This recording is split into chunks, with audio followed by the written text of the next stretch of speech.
करने वाला नहीं, राम राम जपने वाला नहीं, तीर्थ मंदिर जाने वाला नहीं, कोई कर्मकांडी नहीं, बल्कि अपने को देह से, प्राणों से, कर्मेंद्रियों से, ज्ञानेंद्रियों से, अंतःकरण से अलग मैं तो जानने वाला, केवल मैं तो जानने वाला आत्मा हूँ।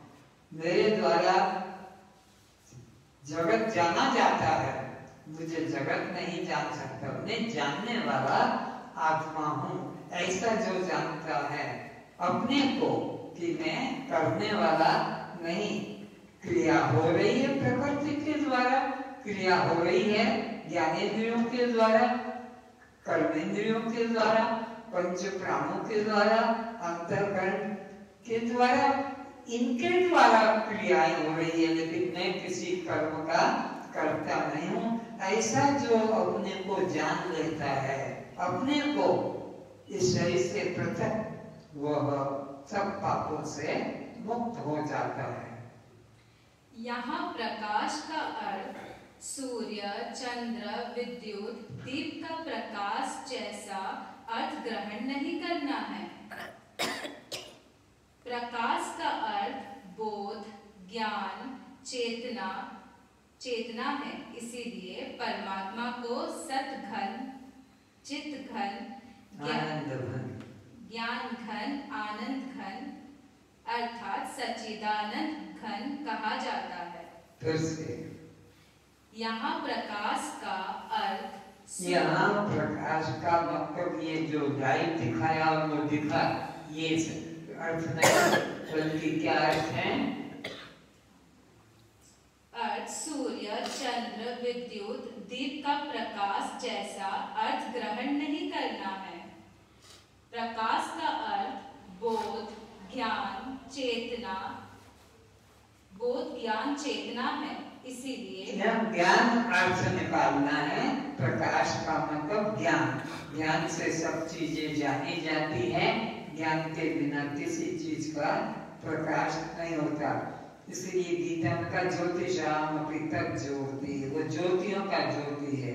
ज्ञानम ज्ञेयम ज्ञान गम्यम हृदय सर्वस्व विशिष्टम, और सबके हृदय में ज्ञान रूप से विद्यमान है। परमात्मा हाथ पैर वाला, मोर मुकुट वाला नहीं, बल्कि ज्ञान रूप से सबके हृदय में बैठा हुआ है। इसीलिए परमात्मा को सत घन, चित घन, ज्ञान घन, आनंद घन अर्थात सच्चिदानंद घन कहा जाता है। ये तीन विशेषण परमात्मा के साथ लगा दिए, आत्मा के साथ, नए के साथ, सत घन, चित घन और आनंद घन। सच्चित आनंद, आत्मा अपना स्वरूप, सबके अलावा उसमें कुछ भी मिश्रण नहीं है, चेतन के अलावा उसमें कुछ भी मिश्रण नहीं है, और आनंद के अलावा उसमें कुछ भी मिश्रण नहीं है। मुझ सच्चित आनंद आत्मा में और कोई का प्रवेश नहीं है। शुद्ध सच्चिदानंद आत्मा हूँ, ऐसा निश्चय करना है। ज्ञान अखंड एक सितावर, सीता अर्थात प्रकृति माया, राम अर्थात परमात्मा पुरुष। ज्ञान द्वारा ही यह प्रकृति का व्यवहार चलता है। अपना आत्म स्वरूप स्वयं प्रकाश है। इसे सूर्य, चंद्र, दीप के प्रकाश की जरूरत नहीं है, बल्कि इसके प्रकाश द्वारा यह सूर्य है, यह चंद्रमा है, ऐसा जाना जाता है। तथा इस परमात्मा के आदेश से ही यह सूर्य, चंद्र, पवन, पृथ्वी आदि अपना अपना कार्य करते रहते हैं। सुख है, दुख है, भूख है, प्यास है, यह सभी अनुभव इसी के द्वारा जाना जाता है। सुख, दुख, भूख, प्यास किसी बाह्य दीपक, बिजली, सूर्य, चंद्र आदि से नहीं जाने जाते हैं। ये सब जड़ पदार्थ हैं, ये जिनके द्वारा जाना जाता है वह चैतन्य ज्योति आत्मा मेरा स्वरूप है, जिससे कि ये पंच ज्ञानेंद्रिय, पंच कर्मेंद्रिय, अंतःकरण, सूर्य, चंद्रमा आदि ये सब दृश्य जाने जाते हैं। वह ज्ञान स्वरूप आत्मा मैं हूँ। आत्मा ब्रह्म यदि सूर्य, चंद्र, वायु आदि महाभूतों को प्रकाशित ना करे, शक्ति ना दे, तो उनके शासन में रहने वाले सूर्य, चंद्र, पवन, जल, पृथ्वी अपना अपना कार्य ना कर सकेंगे। तब एक क्षण भी कोई प्राणी जीवित नहीं रह सकेगा। उस चैतन्य शक्ति के अगर अभाव है, तुम अपने में अभाव मानते हो, तो फिर तुम्हारे आंख से, कान से, हाथ से, वाणी से कुछ भी काम नहीं हो सकेगा और घर वाले मुर्दा समझकर जलाकर घर आ जाएंगे। तुम्हारे शरीर में जो जो क्रिया हो रही है उस चैतन्य शक्ति के द्वारा ही हो रही है, ऐसा निश्चय करना है। जनक जी कह रहे हैं, संसार में जो भी क्रियाएं होती हैं, वह सभी मेरी चेतना, ज्ञान शक्ति द्वारा ही हो रही है। यह ज्ञान प्रकाश मेरा नित्य स्वभाव है। किसी अन्य देवी देवता का नहीं, बल्कि यह ज्ञान मेरा अपना स्वयं का स्वभाव है, और जिस स्वभाव से ये सारे देह के मेरे कर्म हो रहे हैं। मेरा नित्य स्वभाव है अग्नि उष्णता, जल शीतलता, चीनी मधुरता की तरह। आत्मज्ञान स्वरूप है। जैसे चीनी का स्वभाव मधुर है, अग्नि का स्वभाव उष्ण है, नीम का स्वभाव कड़वा है, या नींबू का स्वभाव खट्टा है, ऐसा मेरा स्वभाव सच्चिदानंद है। सच्चिदानंद मेरा स्वभाव है। आत्मा ज्ञान स्वरूप है। फिर भी ऐसा कहा जा रहा है कि आत्मा अज्ञान से जीव संसार बंधन में पड़ जाता है। आत्मा का अपने स्वरूप का ज्ञान होने से यह जीव बंधन को प्राप्त हो जाता है। आत्मा खुद ज्ञान स्वरूप है, पर अज्ञानता के कारण वह इन इंद्रियों के कर्मों में अपने को कर्ता जोड़कर बंधन को पाता है। जबकि ज्ञान के सम्मुख अज्ञान रह ही नहीं सकता। जैसा श्रद्धा और निका, वो गधे का, ऊंट का बंधन का कारण जरा एक दृष्टांत समझा दो तो। कैसे जीव बंध जाता है, कैसे ये जीव मुक्त बंधन में पड़ता है और कैसे खुलता है, एक दृष्टांत से समझें। एक यात्री 20 ऊंट लेकर चला और 19 के तो रस्सी थे, लेकिन 20 का रस्सी नहीं ला पाए, तो 19 ऊंट को उसने खूंटे से बांधा, जहाँ विश्राम करने ले गया। कितने प्राणी, कितने पशु लेकर चला था? 20। रस्सी भी लेकर चला है साथ में, और एक एक को बांधता गया। वो लोग बैठते गए, एक एक को बांधता गया। ऐसे 19 गधों को बांध दिया। 20 गधे लेकर चला था, 19 गधों को बांध दिया, और 20 गधे को बांधने के लिए उसके पास रस्सी नहीं थी। अब वो परेशानी में क्या करूं, कैसे करूं, तो आगे वो वैसे ही खड़ा रह गया, वो बैठ नहीं रहा है। तो उस आदमी मुसीबत में पड़ गया कि अब इसको कैसे बिठाऊं। नहीं बांधूंगा तो किसी के खेत में चला जाएगा, डंडे खाएगा, मेरे को भी मार पड़ाएगा, तो इसलिए इसको बांधे बिना मैं उसी को पकड़ के बैठ गया। तो लोगों मैं पूछा क्यों भाई, तेरा कोई काम नहीं है जो इसी को पकड़ के बैठा है, काम कर।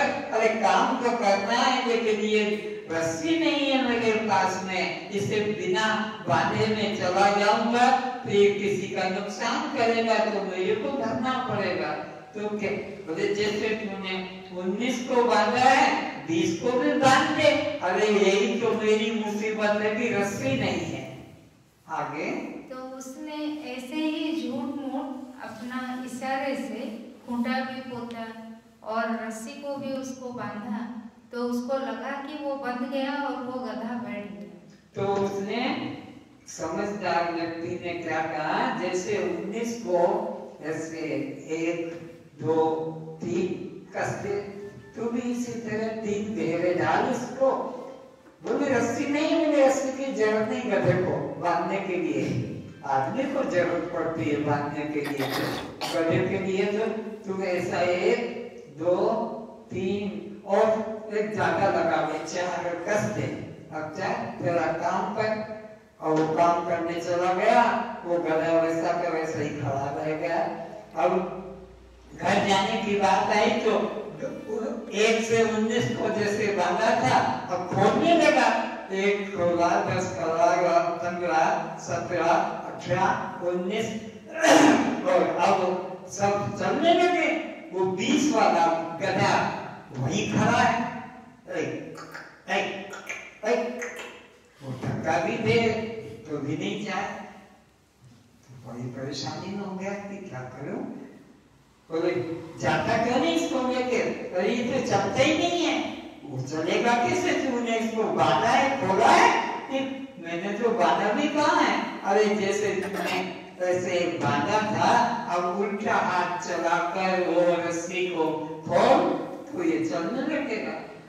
वो बगैर को उल्टे हाथ चलाकर उसने 4 गांठें खोल दी, और की तो 3 थी, इसकी 4 गांठें थी, चलने लगा। तो ये जीव जो है गधा, नंबर 20, ये यज्ञ, ये जप, ये तप, ये पूजा, ये पाठ, ये दान, ये धर्म, ये तीर्थ, इसमें बांध गया, इसमें बंधन में फंस गया। कोई गुरु ने जप बताया, किसी ने ध्यान बताया, किसी ने पूजा पाठ बताए, कुछ न कुछ करके बन गया है और 84 में भटक रहा है। तो जब कोई ज्ञानी संत मिलता है तो वह इसका देह भाव छुड़ा देता है। कोई कर्म से संबंध नहीं है परमात्मा का, देह भाव छोड़ो तो ये मुक्त है। जीव को किसी ने बांधा नहीं। इस तरह के दृष्टांत से ये बात समझ में आती है कि जीव का स्वभाव मुक्त है, आनंद रूप है। उसको कर्म और देह भाव ही से बंधन है। कर्म और देह भाव छूट गया तो ये मुक्त ही है। ऐसा अपने प्रति निश्चय करो कि मैं सच्चिदानंद आत्मा हूँ, मैं बंधा ही नहीं, मैं नित्य मुक्त हूँ। किंतु अज्ञानियों ने ये कर्म कर, ये कर्म कर, ये साधन कर, ये भजन कर, ये तीर्थ कर, ये व्रत, इसी में मेरे को बांध दिया था। जब सच्चा सद्गुरु मिलता है तो सभी कर्म बंधनों के जाल से मुक्ति करा देता है। इसलिए मोक्ष के जिज्ञासु को कर्म उपासना से हटकर ज्ञान में ही श्रद्धा करना चाहिए। कर्म उपासना तो तब तक है जब तक आपका मन में दोष है, मन दोष, विक्षेप दोष। उसी के लिए वेद ने साधन बताया है। 80,000 कर्म कांड के, 16,000 मंत्र उपासना कांड के और 4,000 मंत्र ज्ञान कांड के। ऐसे टोटल 1 लाख वेद मंत्र हैं। उनका क्या क्या हिसाब बताया। 80,000 कर्म कांड मल दोष को दूर करेगा, 16,000 मंत्र विक्षेप दोष को दूर करेगा और 4,000 मंत्र जीव के अज्ञान दोष को, ये देह को मैं मानना और देह के साथ में अपना जीवन मानना, यह अज्ञान दोष 4 लाख मंत्र, 4,000 मंत्र आपको अज्ञान दोष से मुक्त कर देता है। तो आत्मज्ञान में श्रद्धा करो, परम उपासना तो तब तक जरूरी था जब तक आत्मज्ञान की क्लास में आके बैठे। आत्मज्ञान की क्लास में आके बैठने का मतलब है मेरे ऊपर 80,000 कर्मकांड का और 16,000 उपासना कांड का बोझा अब नहीं रहा। ये कब तक बोझा था? जब तक आत्मज्ञान में रुचि नहीं थी और मंदिर माला पूजा पाठ व्रत उपवास में भटक रहा था, भाग रहा था, करने में लगा था। मेरे को ये अंग करना है, मेरे को वो तीर्थ करना है, मेरे को ये स्नान करना है इत्यादि। लेकिन जब ब्रह्म ज्ञान के अंदर रुचि जग गई तो उस व्यक्ति के ऊपर 96,000 मंत्रों का बोझा हट गया।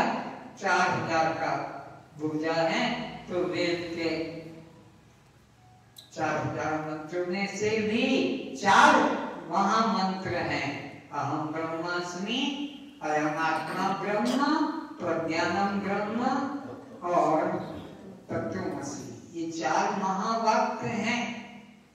इन 4,000 में से 4 को चुना और 4 में से भी गुरु ने 1 को चुना, तत्त्वमसि, वो तू ही है और कोई तेरे अलावा कोई ब्रह्म परमात्मा नहीं है। ऐसा तू अपने लिए निश्चय कर। अब पढ़ो। जैसे प्रकाश के सम्मुख अंधकार प्रतीत नहीं होता है, तब ज्ञान स्वरूप आत्मा को अज्ञान कैसे बंधन में डाल पाता है? फिर से।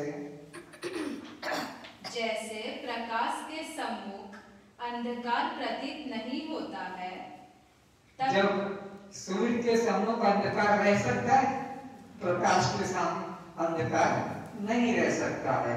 इसी प्रकार मैं ब्रह्म हूँ, सोहम आत्मा, उसके पास फिर अज्ञान अंधकार रह नहीं सकता है। देव भाव, जीव भाव, कर्ता भाव रह नहीं सकता है। जीव भाव, देव भाव और कर्ता भाव, ये तीनों जड़ हैं।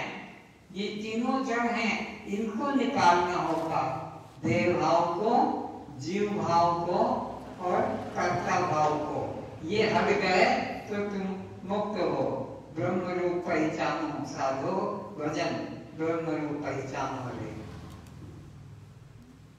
ब्रह्म रूप पहचानो साधो, ब्रह्म रूप पहचानो साधो, ब्रह्म रूप पहचानो रे, ब्रह्म रूप पहचानो रे, ब्रह्म रूप पहचानो साधो, ब्रह्म रूप पहचानो साधो, ब्रह्म रूप पहचानो रे, ब्रह्म रूप पहचानो रे। तो हम कितने नंबर वाले गधे हैं? 20 वाले हैं, 19 वाले नहीं हैं, 20 वाले। तो पता लगा कि मैं तो नित्य मुक्त हूँ। कान ब्रह्म नहीं, शब्द ब्रह्म नहीं, कान ब्रह्म नहीं, शब्द ब्रह्म नहीं, कानों से नहीं सुनता रे, कानों से नहीं सुनता रे। ब्रह्म रूप तुम जानो उसको, ब्रह्म रूप तुम जानो उसको, जो कानों में सुनता रे, जो कानों में सुनता रे। कान में बैठ के जो सुन रहा है वो शक्ति ब्रह्म है, वो तुम हो। कान ब्रह्म नहीं, कान से जो शब्द आया वो भी ब्रह्म नहीं। अहम ब्रह्मास्मि आ गया तो तुमने सोच लिया कि मैं मुक्त हूं ना। मैं अपने को देह से अलग जानने वाला आत्मा हूं। जानने वाला कान नहीं, कान से सुना गया कोई शब्द भी ब्रह्म नहीं, जिसकी शक्ति का अंश काटकर ये काम शब्द सुनने में समर्थ हो रहा है। तदेव ब्रह्म तुम विद्धि नैदम के विद्यम उपासते, उसको तुम ब्रह्म जानो, अन्य को मत जानो।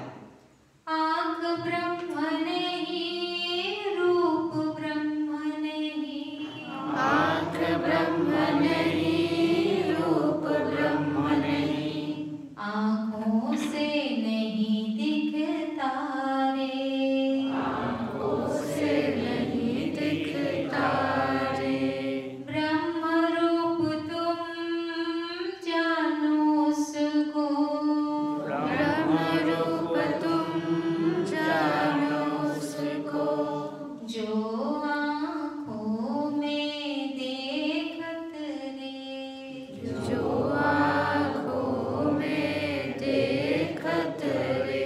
आंख से नहीं दिखेगा, वो दृश्य नहीं है। आंख में बैठकर देखने की जो शक्ति दे रहा है वो ब्रह्म है। आंख में बैठ के जो शक्ति दे रहा है देखने की, कान में बैठकर जो शक्ति दे रहा है सुनने की, हाथ में जो शक्ति दे रहा है पकड़ने की, पैरों में जो शक्ति दे रहा है चलने की, वो ब्रह्म है। उसकी तुम मैं रूप में उपासना करो। सो हम, ये शब्द नहीं खाली सोम सोम या अहम ब्रह्मास्मि, ये नहीं, वो शक्ति मैं हूं। अपने प्रति भाव रखो, अन्य के प्रति नहीं, वो शक्ति मैं हूं, ऐसा विश्वास करो। वाणी ब्रह्म नहीं, मंत्र ब्रह्म नहीं, वाणी ब्रह्म नहीं, मंत्र ब्रह्म नहीं, जप करी करी के हारे रे, जप करी करी के हारे रे, वाणी जिससे प्रकाशित होए, वाणी जिससे प्रकाशित होए, ब्रह्म कहावत सोए रे, ब्रह्म कहावत सोए रे, प्राण ब्रह्म नहीं, अपान ब्रह्म नहीं, प्राण ब्रह्म नहीं, अपान ब्रह्म नहीं, ध्यान समाधि में नहीं आए रे, ध्यान समाधि में नहीं आए रे, ब्रह्म रूप तुम जानो उसको, ब्रह्म रूप तुम जानो उसको, जो प्राणों को जलाता रे, जो प्राणों को चलाता रे, तो प्राण जिसके द्वारा चल रहा है अंदर की तरफ या बाहर की तरफ, वो ब्रह्म नहीं है, वो तो जड़ क्रिया है। जिंदा है तब तक चलती है, और वो प्राण क्रिया बंद हो जाती है तो वह मरा माना जाता है। जिस शक्ति से ये प्राण चलते हैं वो शक्ति ब्रह्म है, उसको तो ब्रह्म जानो, ये प्राण को ब्रह्म मत समझो, ये तो जड़ क्रिया है, आती है जाती है। मन ब्रह्म नहीं, बुद्धि ब्रह्म नहीं, मन ब्रह्म नहीं, बुद्धि ब्रह्म नहीं, बिजली है लेकिन बल्ब प्रकाश नहीं कर रहा है, और बल्ब में प्रकाश हो रहा है। इस बल्ब में जो फिलामेंट प्रारब्ध था जितने समय का, वो प्रारब्ध पूरा हो गया तो फिलामेंट टूट के दो हो गया, नेगेटिव वाला हो गया पॉजिटिव, और सब ब्रह्म है और सब यंत्र काम कर रहे हैं। तो जिसका जितना प्रारब्ध है, तो जिस जीव का जितना श्वास लेने का प्रारब्ध है, वो प्रारब्ध जब पूरा हो जाएगा तो वह प्राण क्रिया रुक जाएगी। पर आत्मा कहीं मरने वाला नहीं, कि आत्मा कहीं टूटने वाला नहीं, आत्मा तो अखंड है, अखंड है, अखंड का किसी तरह से नाश नहीं हो सकता। प्रारब्ध से जीव का जब वो पूरा हो जाता है तो वो देह क्रिया बंद हो जाती है। तो प्राण भी ब्रह्म नहीं, अपान भी ब्रह्म नहीं, ध्यान समाधि भी ब्रह्म नहीं। जिसकी शक्ति पाकर ये प्राणापान क्रिया होती है, जिसकी शक्ति पाकर ध्यान तुम करते हो कि समाधि करते हो, ये जड़ क्रियाएं हैं। एक दिन ध्यान भी छूट जाएगा, समाधि भी छूट जाएगी, लेकिन आत्मा कभी टूटता नष्ट होता वो तुम हो, ऐसा निश्चय करो। मन बुद्धि को जो जानत है, मन बुद्धि को जो जानत है, ब्रह्म कहावत सोए रे, ब्रह्म कहावत सोए रे। तो मन को भी ब्रह्म मत मानना, वो तो चंचल होता है, विकारी होता है, ध्यान समाधि से उसको रोका जाता है। बुद्धि भी ब्रह्म मत समझना, वो भी गड़बड़ा जाती है, निश्चय भी करती है और अपने निश्चय को कभी छोड़ भी देती है। तो मन भी ब्रह्म नहीं, बुद्धि भी ब्रह्म नहीं, फिर कौन ब्रह्म है? किसकी उपासना करें? जिज्ञासु पूछता है। मन बुद्धि जिसकी शक्ति पाकर सोचने विचारने का काम करते, वो शक्ति ब्रह्म है। तदेव ब्रह्म तुम विद्धि, उसको तुम ब्रह्म जानो। तदेव ब्रह्म तुम विद्धि, उसको तुम ब्रह्म जानो, जिसकी शक्ति का अंश पाकर मन संकल्प विकल्प करता है और जिसकी शक्ति का अंश पाकर बुद्धि निश्चय करती है। तदेव ब्रह्म, वो ब्रह्म है, वो ब्रह्म है। साफ कह दिया, मन बुद्धि ब्रह्म नहीं, इंद्रियां भी ब्रह्म नहीं, जिसकी शक्ति का अंश पाकर ये सभी देह की काम हो रहे वो ब्रह्म है, वो तुम हो। अब और इस पर सुनो। जिस मूरत को सब जग मानत, जिस मूरत को सब जग मानत, और जिसे ब्रह्म बतावत रे, और जिसे ब्रह्म बतावत रे। निरंजन के ऊपर आप विश्वास कर सकते हो, लेकिन ये तो उपनिषद के ना, उपनिषद में लिखा है, वहां जाकर देखो कि ये क्यों लिखा है कि जहां ये इंद्रियां अपना शक्ति मांग रही थी, वो इंद्रियों की शक्ति नहीं है, वो शक्तिमान परमात्मा की है, उसकी शक्ति से मन बुद्धि अपना अपना काम कर रहे थे। और जिस मूर्त को ये भगवान मानते हैं दुनिया वाले, ये भगवान, वो त्रिशूल वाला भगवान, कि वो धनुष वाला भगवान, बोले उसको ब्रह्म कभी मत जानना, वो ब्रह्म का स्वरूप नहीं है। फिर से, जिस मूरत को सब जग मानत, जिस मूरत को सब जग मानत, और जिसे ब्रह्म बतावत रे, और जिसे ब्रह्म बतावत रे। ब्रह्म मानते भी हैं और वो ब्रह्म ऐसे बताते भी हैं, बेटे को, बेटी को, पति को, पत्नी को, जो साथ में, ये भगवान हाथ जोड़ो, ये भगवान हाथ जोड़ो, ये भगवान।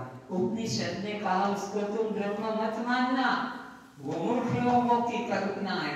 तदेव ब्रह्म तुम विद्धि, ये एकदम नेदम इदम उपासते, उस ब्रह्म की यह रूप से वह रूप से कभी उपासना मत करना।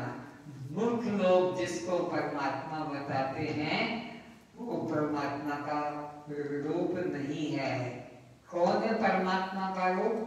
उस मूरत को ब्रह्म न जानो, उस मूरत को ब्रह्म न जानो, के न उपनिषद जनावत रे, के न उपनिषद जनावत रे। अगर तुमसे कोई लड़ाई लड़ने आ जाए कि कैसे तुमने मना कर दिया कि ये ब्रह्म नहीं है, दुनिया मानती है ये राम है, ये कृष्ण कृष्ण है, ये शंकर है, ये दुर्गा अम्बा, और तुम कैसे इससे मना करते हो?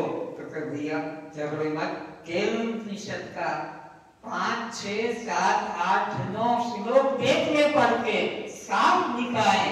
तुम उसकी उपासना मत करना जो दुनिया वाले कर रहे हैं। कौन है ब्रह्म? जिसकी शक्ति का अंश पाकर ये पांचों इंद्रियां अपना अपना काम करती है, वो ब्रह्म है। साफ लिखा है 5 मंत्रों में। आगे अब क्या करना है सुनो। कर्ता भाव को बिन त्यागे, अंडरलाइन करो इस बात को। कर्ता भाव को बिन त्यागे से, तो कर्ता भाव को अगर मन से त्याग नहीं किया कभी कल्याण नहीं होगा। तो क्या करना है जिससे कल्याण होगा? उन 3 क्रियाओं को सुनो।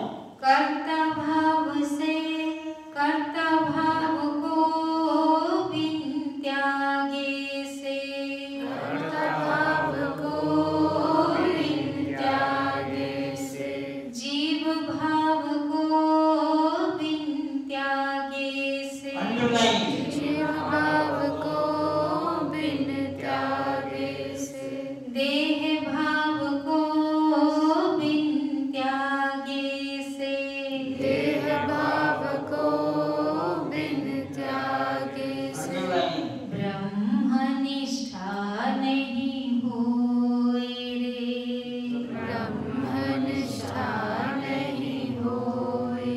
अगर देह भाव नहीं छोड़ा, अगर जीव भाव नहीं छोड़ा, अगर कर्ता भाव नहीं छोड़ा, तो कभी कल्याण में अनादि से अनंत जन्म तक भी साधन करो नहीं होगा। अनादि से करते आ रहो, अनंत काल तक साधन करो, वो कभी तुम्हारा कल्याण नहीं होगा। कल्याण तो उसी दिन होगा जिस दिन देह भाव, कर्ता भाव और जीव भाव को मन से हटाकर अहम ब्रह्मास्मि, मैं केवल ब्रह्म हूँ, अयम आत्मा ब्रह्म, बस ये भाव आ गया तो तुम मुक्त हो गए। कहे निरंजन तू ब्रह्म रूप है, कहे निरंजन तू ब्रह्म रूप है, छांदोग्य बतलावे रे, छांदोग्य बतलावे रे। तुमने कैसे मान लो कि मैं ब्रह्म हूँ? बोले भाई गुस्सा मत कर। छांदोग्य उपनिषद का 6वें अध्याय का 8वें प्रकाशक का 7वां मंत्र है तत्त्वमसि। वहाँ लिखा है मजा के लड़ सर फोड़ी कर, वहाँ पे लिखा है तत्त्वमसि। तो लिखने वालों से पूछो, उपनिषद वालों से पूछो, वेदांत ज्ञान के जानने वालों से पूछो, तो अब निश्चय करना है। यह वेद उपनिषद में है। आज का विषय यही समाप्त करता हूँ। जो कुछ भूल हो गई हो, गलती हो गई हो, क्षमा करेंगे।